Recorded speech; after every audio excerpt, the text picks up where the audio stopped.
But with that, okay, so the Ling does get banned here. Already a different layer coming in terms of the bans. Claude is still going to be respected along with the Boxia, taking it away from RRQ. This leaves the Kadita open up, the Yves as well. It comes down, does Evos want to pick either one or neither? Go for something different. Leave it open to trade. They're now stuck between a rock and a hard place. Both those heroes in the hands of Clay is absolutely devastating. And in the previous two games, both those picks have been always banned away somehow, some form. But Paquito is the option they go for. It will no longer be available to flex between the jungle and the EXP lane, making RRQ's pick a bit more flexible. At the same time, if they go for the Kadita, there's flex potential there, but I don't know if you've seen Naomi perform on it just yet. I love Kadita, especially for Indo. Like, you want to be aggressive. It's the best facilitator towards that. RQ, they've been utilizing the Kadita really well. I understand that flex is still a question, especially for Naomi, but even if it isn't, it's so good for Clay. But they go for the ultimate flex. They go for the Fredrin first pick here instead. Evos actually can pick it up later on. And now Evos Legends can go and deny the pick that has given RQ so much success, the Beatrix. They've really banned out the Claude. In game one, they picked up the Beatrix here with a Yves. And the Yves is still up for grabs. Arashi, they can do the same thing. Beatrix Yves for that solid backline. It worked for them once already. It could work again without the threat of a Paquito this time. Or Beatrix Kaja. Beatrix Kaja is definitely an option. Or if Dreams really is feeling himself, like, you know, he can go for the Franco as well. And then it becomes a bit of a roamer duel. But for Evos, I don't know, Coach Age usually is a bit more crafty, but I guess this time he goes for the Beatrix and he denies the Cho, which I think knowing Coach Age can still be flexed, but this is peculiar indeed. This early? The Cho this early. Kaja still up. Franco. A lot of different heroes here that RQ can now utilize. And for Dreams, we haven't seen this Cho in a hot while. Season 10 was the last time he played Cho. Interesting. And it opens up a lot here for RQ as well. Valentina, Kadita, oh no, Joy's banned out. But yeah, Kadita, Kaja, Franco. There's so much to play around with. RQ, they have a plethora. Or they could go for the Yves, and there you go. Truly are the RQ Whisperer, aren't you? Now they have a solid engage tool from a distance with the Kufra. It was a respect band in the second game. Actually, in the third game as well. But in the second phase, RRQ switching it up, bringing it forward. But like you mentioned, Mirko, now there isn't a solid, secure, comfortable goal laner for Skylar to pick up. And the Kadita, as much as you fear Clay's Kadita, Dreams is a notorious Kadita player as well. I think it's going to go to the hands of Hijime here. And the last time Hijime played the Kadita, he didn't find a lot of success on it. Nope. He was so passive on the Kadita. He wasn't a Keyboy Kadita. He wasn't a Clay Kadita. On a Kadita, you need to be brave enough to go for those picks because that's exactly the point. You want to be able to get those pickoffs. You want to be able to give it a little bit more space for your team. But all right. Let's just soak it in for now. Second phase is about to begin. What do Evos want to ban out? Are they going to go for the gold lane bans this time around? They might ban away, trying to limit the output potential from Skylar. Right now, the only hero that seems comfortable in his hands is the Brody, I believe. Everything else has been banned. The Melissa, I guess, is a possibility, but... Skylar and Melissa? Exactly. Have you not forgotten Season 11? 0% win rate on that Melissa, man. And now with the 1-1 ban, I think the 1-1 was the best pick. That's why I was quite interested to see if the 1-1 was going to get picked, because now without the 1-1, that's the pure counter to the Cho and the Kadita. Brody makes sense here, but honestly, the safest pick here, it's a carry. Funnily enough, with that Purify, it's a carry. You go for the Brody, you cannot go for Purify. You need to go for Flicker, and up against the Kadita and the Cho. Yeah, I don't think you want to pick up that Brody or a hero with no Purify. The Clint? We saw it occasionally, but if they want to go front to back, this makes a bit of sense. It is good damage in the late game as well, but again, it's just a very situational pick. It's good damage, but there's not a lot of playmaking that you can do. There's not a lot of Magic is dashes. my life. With so much dive coming from Evos, I think it's a little too risky to pick up something like that. Second best would be Harith. Harith taken out as well. Once again, putting Skylar in a corner. Wow. Does he go for Bane? Is that in his kit? If it was Zin, Bane, gold maybe. Gold lane, Bane. But RQ needs that secondary carry or their primary carry. They need Skylar. Clay cannot just be the sole carry unless they go for the jungle. I don't know. There are no assassins left here. The Lancelot is something that they can go for. RQ. Evos Legends can take it away from them. But honestly, looking at this composition, a Fredrin, a Kufra, a Yve. Does the Martis look good for Evos Legends? The Martis looks okay, but it might just overload them with tankiness and leave them wanting for damage. Depends on what Evos picks right here, because if it's only a Kadira, if they went for a more aggressive, squishy kind of composition, then maybe overloading on tankiness might be the solution to try and stave off that damage. It's gonna be a Lancelot though. Again, flexible. Could be built one of two ways in the hands of Taz as well. You can expect fast hand plays. Very brave though against Kufra. Naomi's Kufra on top of that. This is a legendary Lancelot. This is the Lancelot that sent RRQ home in Season 11 playoffs. Painful memories resurfacing right here. But if they want to try and continue with this, again, big damage and maybe a bit more utility, considering the amount of mobility available. Cho, Kadira, Lancelot as well. A bit more crowd control won't hurt at all. They want to go for the Grok. Maybe they can go for that as well. Barrett's? It's a bit of a good mix. Is that it? Is that the pick? Should be. Oh, they go for the X-Borg instead. I agree with that. I like that way more. I think going for the Barats earlier would have been a bit tough. They won't have enough dive to follow up with the Kufra. So going for the X-Borg here and placing the Fredrin in the jungle makes sense. Last pick for Evos though. Is this another chance for an Akai? Akai? What about Terizla? Is Terizla... Oh, but X-Borg. It's pretty tough. Paquito's taken out. What are our options here for the EXP lane? Terizla. Uranus is banned out. The Akai, if it's fluffy. But Teresa's banned out? No, it's not. Oh, I mean, no, I don't think Uranus it's is good banned against out, my bad. X-Borg. Exactly. Well, it worked out earlier. And again, it's still a solid counter, but no, it's going to be the Against Esmeralda. the carry. Wow. To try and counter the Yve, perhaps. It's a bit of a weird strategy, but it's a lot of brute force. It's a lot of dive. If Evos can execute properly, the backline of RRQ is going to be struggling to keep their carry secure, especially if this Esmeralda brings something like a Purify to ensure that he can just run towards the backline unimpeded. I'm sorry, Arashi.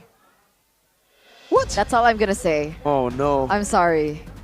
I'm okay. sorry. But let's see the What have you outcome of done? this. We will break the curse, man. Let's try. Let's We have try to. We have to.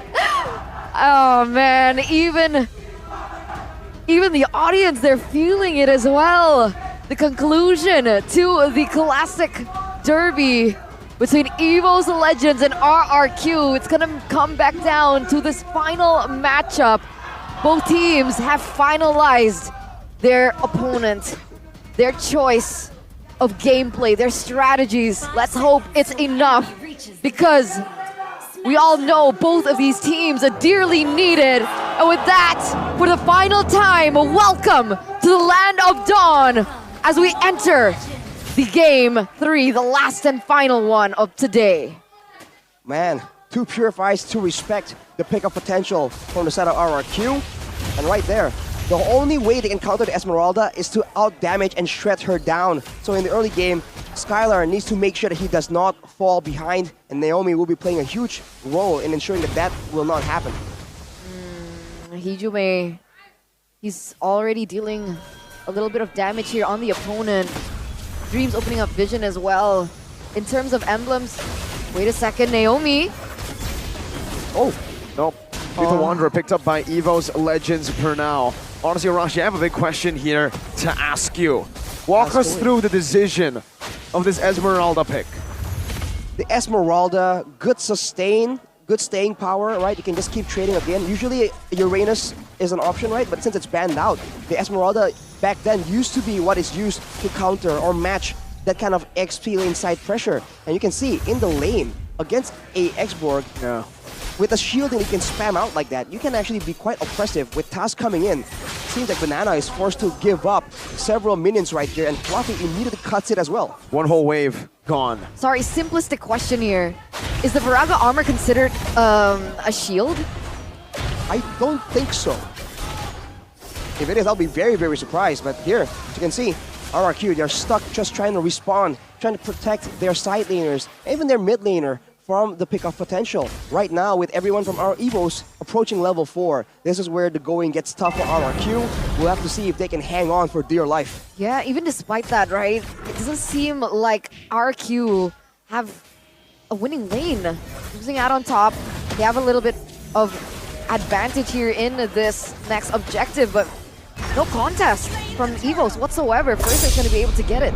This has always been, I think now it's a pattern, right? Evos Legends always give up the first turtle. In game number 1, they gave up all the turtles, but in game number 2, they gave up the first one and then they waited for that mid-game power spike.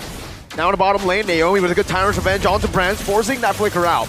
Doesn't want to fully commit with the Tyrant's Rage and is happy with just that flicker burnt. Giving Skylar a good solid laning phase is critical to the game plan of RRQ. And looking at the items earlier, Clay went for the magic penetration boots, so he is intending on doing some damage, even though technically he's against a great mix of magical and physical dive from side of Evos. We'll see if his aggressive choice in boots comes to haunt him later on in the match. I want to circle back onto that point though. Why would they let that turtle go? Evos Legends, don't they have quite a good early game with Hijime? With Dreams as well, as long as he gets level 4, as long as Hijime also gets level 4, isn't that enough in those 5v5 team fights? I don't think so. I think it comes down to the tankiness that RRQ has, and also the amount of crowd control they have to try and throw a wrench in the plans of Taz as well as Hijime. They get caught in a random skill that just like grazes them. That could be in a lot of trouble. And another thing against RRQ, who's fought so bitterly in the previous match, wow, in the previous game, they want to risk that. So it looks like they're going for more picks instead. Naomi in a little bit of trouble. Dreams actually doesn't want to commit onto it. But that's it. I guess that's a trade back. They wanted to go for picks there in the bottom lane, didn't find it. Now Dreams is in trouble. He's going to get away though. Yeah, he gets out. Aside from just the tankiness, the beefy nature of the RQ members, bouncing ball as well is something that they can utilize to stop Taz and his entrance to that turtle pit. First, didn't use his retry. Taz did. 8 seconds for the turtle. That's a good setup. Meanwhile, Fluffy now against Banana. Banana's actually winning this one out. Fluffy has to run back. Fluffy still has the movement speed advantage right there. Banana pressures him away, but look at that. Naomi gets taken out. First blood with the dragon coming down with the rough waves as well. Firsting loses his life. Brands picks up a double kill. Play able to respond it over now with 1. Falling Star Moon charged up by Fluffy only to escape. It's a DFS, defensive falling Star Moon from the Esmeralda. I like it. I like it. I like this creativity coming out from Miracle lately. But here it is. The Evo is going to be able to pick up that turtle. So they opted not to go for it, and then they go for it. Well, now it's all about the power spike. Okay. Exactly. Power spikes. With the pickups they have and that they have already secured, Taz is level 8 actually, so he is farming intensively for now. Clay hasn't been nearly as active as he wants to be, because look at the mid lane. It's always shoved towards him, and the Kufra from Naomi can help out a bit, but not as well as a Cho or a Grok, like in game number 1. Brands is being really active. That's why it's so difficult to get that mid lane pressure. The fact that he's rotating towards that mid, getting the gold funneled onto him is insane.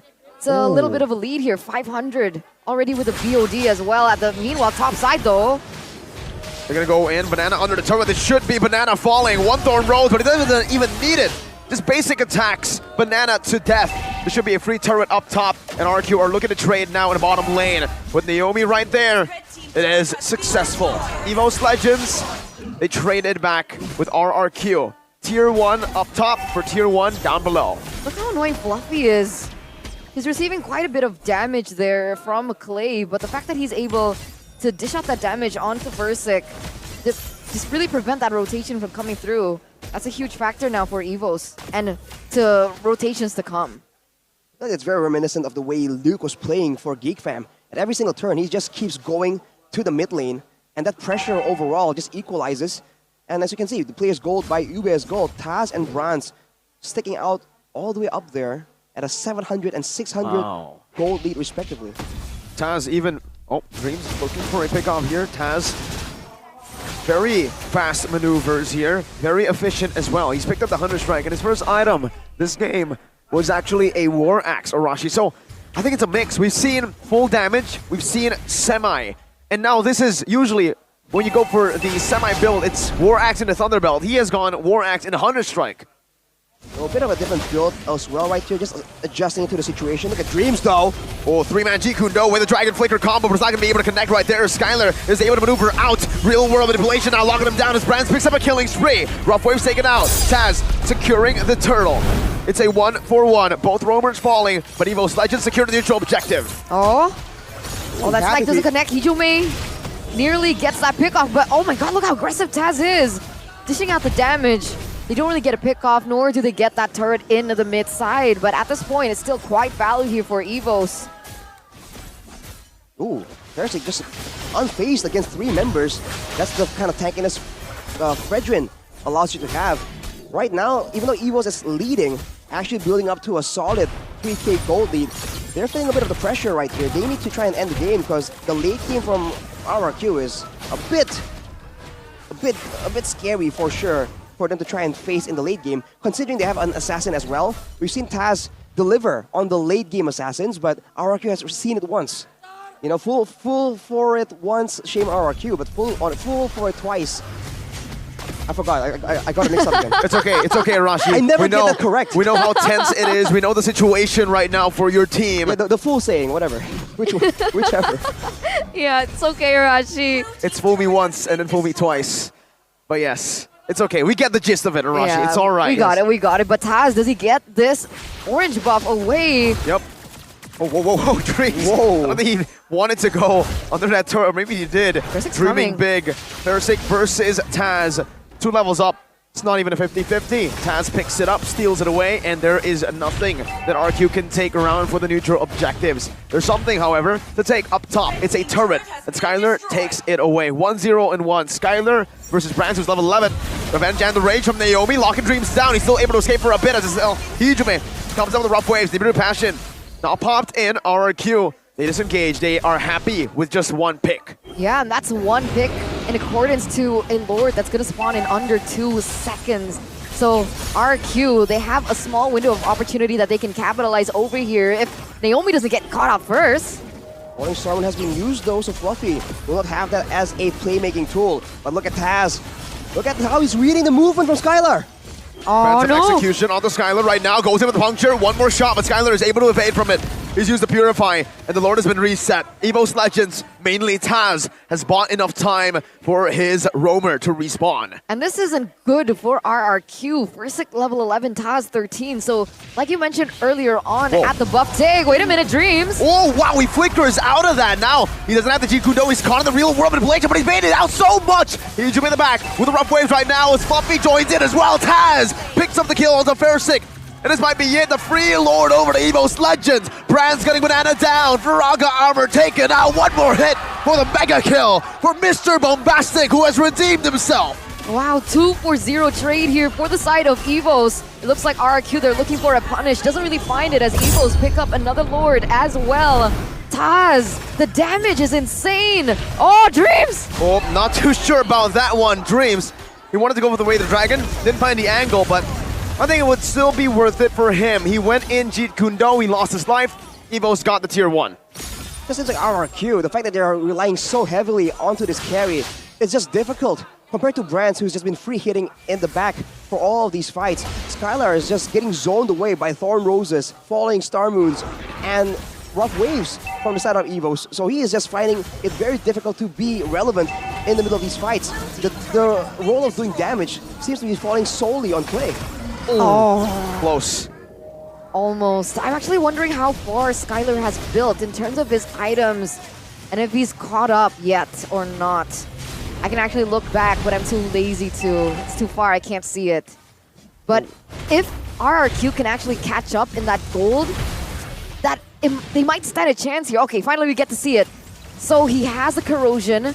He has a little bit of pants on as well, but he goes in for the golden staff, so no DHS just yet. What is he itemizing towards? DHS. Oh, this is DHS. Yeah. All right. Usually you see a third item, but because he was so behind, he had to go for the Wind of Nature first. Good adaptation, but now they lack damage.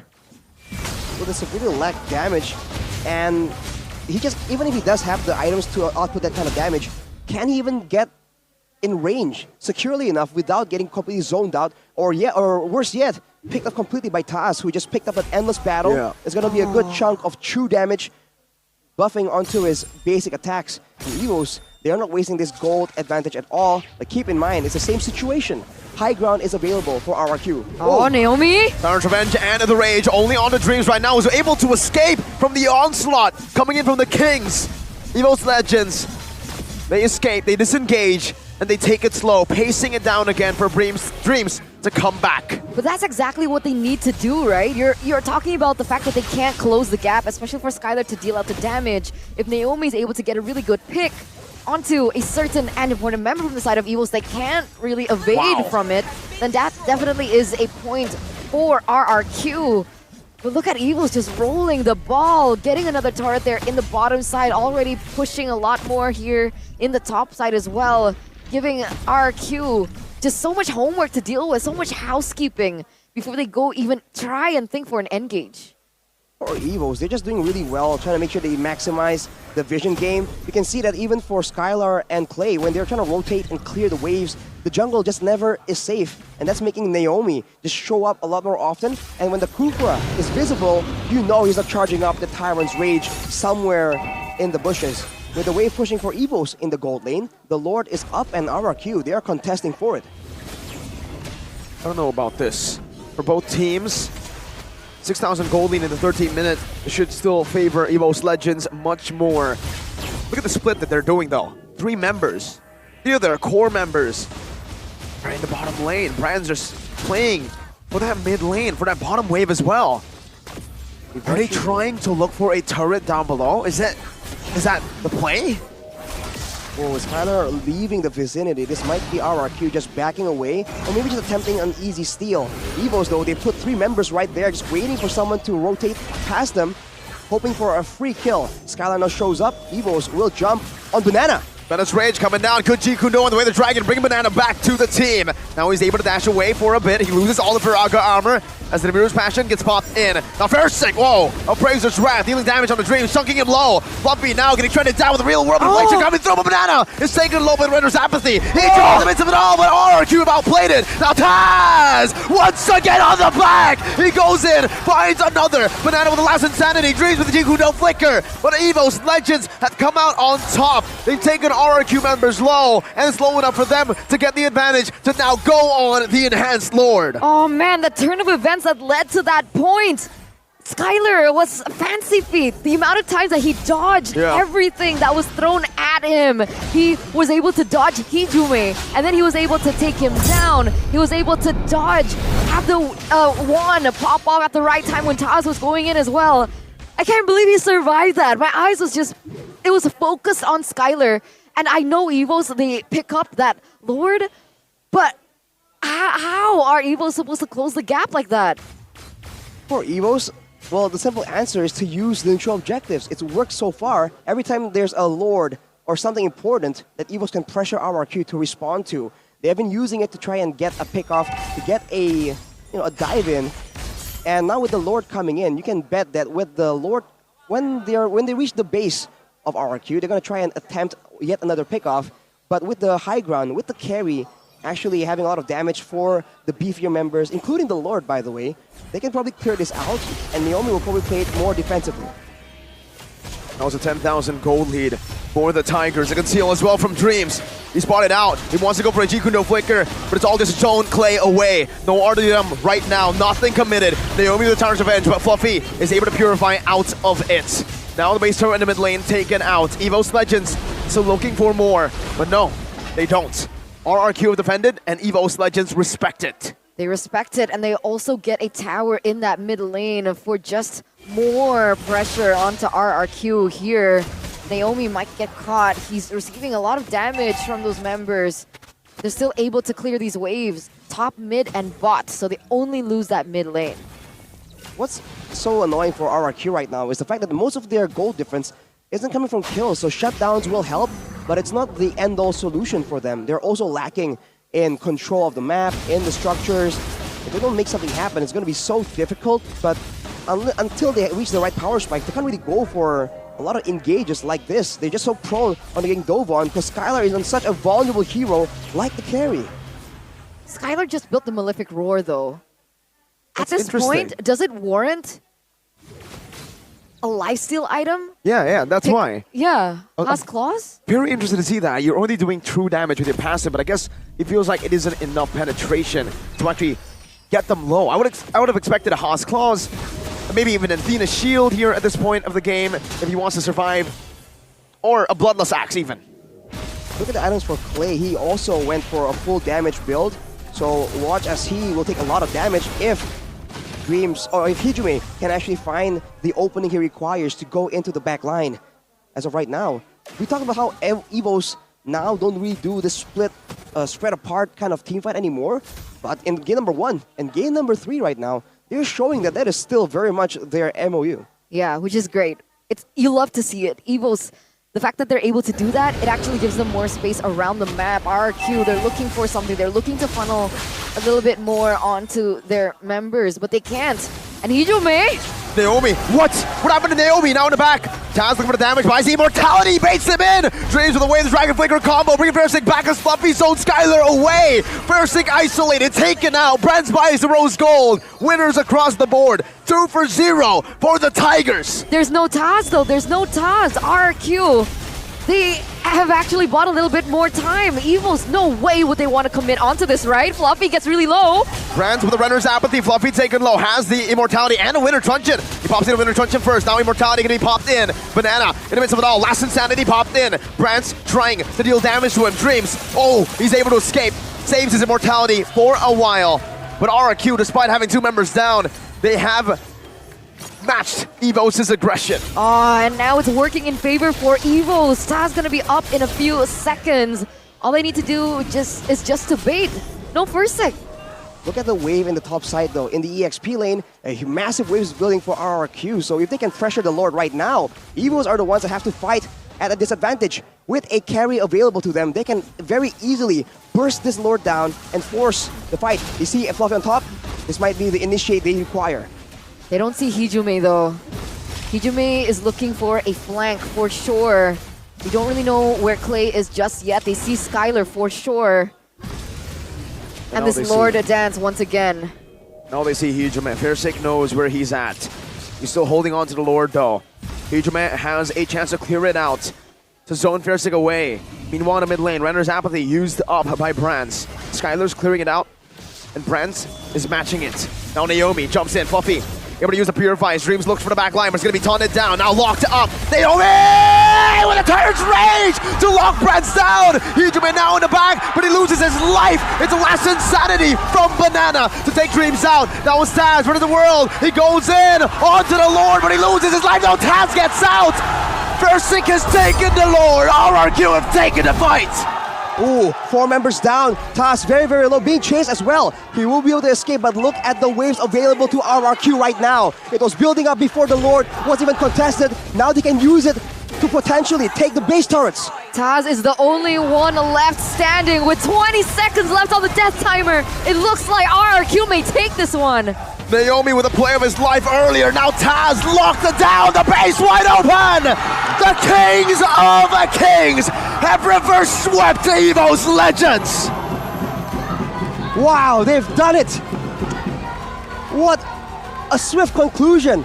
We thought the game was going to drag out for even longer. But this is what happens at the highest level, man. One moment is all it takes. And the kingdom has prevailed. Once again, only 3 times have Evos won the Classical Derby. And this is going to be in addition to the portfolio of RRQ in this matchup. What a game. It was perfectly executed by RRQ in the final seconds. The way that Skylar was able to outplay all those dives, not giving a chance whatsoever for Dreams or Hijume to touch him. Skylar, he was free hitting on everyone, and everyone fell to his damage. The one moment where Skylar was